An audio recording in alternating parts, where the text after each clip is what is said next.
So what is up mga pamangkin? It's 4:36 in the morning at meron tayong 400 kilometers balikan ride kasama ang mga dalos titos natin.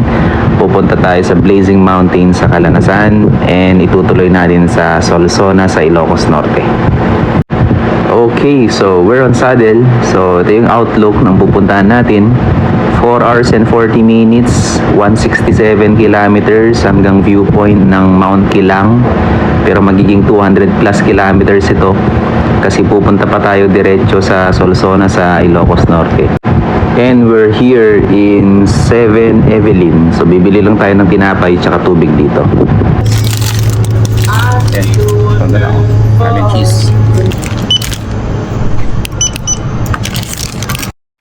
Okay, next up, maggagasolina tayo at doon na rin ang meet up place natin kasama yung ibang Los Titos natin. So, yun na nga, let's go!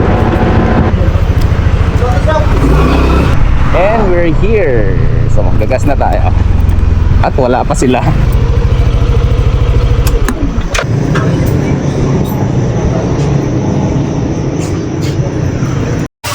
Yun, pit stop muna sa ano, Kabugaw. Kabugaw, dito yun, Tenya. Okay na. Free coffee pa yan.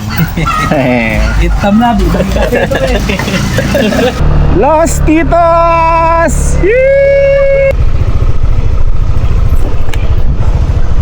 Andito na ba? Wow, look at that.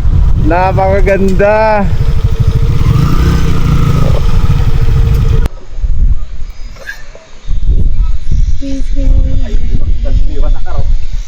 Uy, ito pala yung sinasabi nilang bridge na medyo delikado. So, pababa tayo ng Solsona ngayon.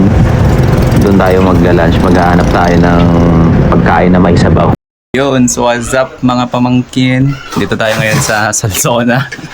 Kaninang umaga nasa Tugigaraw tayo.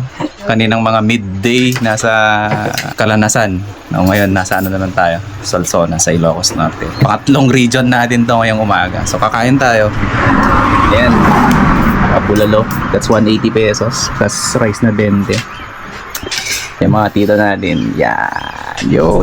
Tag-iisa. Hindi kami gutom. So kain na tayo.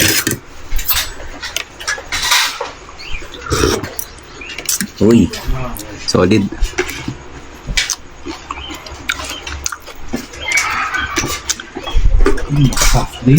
So kakain lang kami.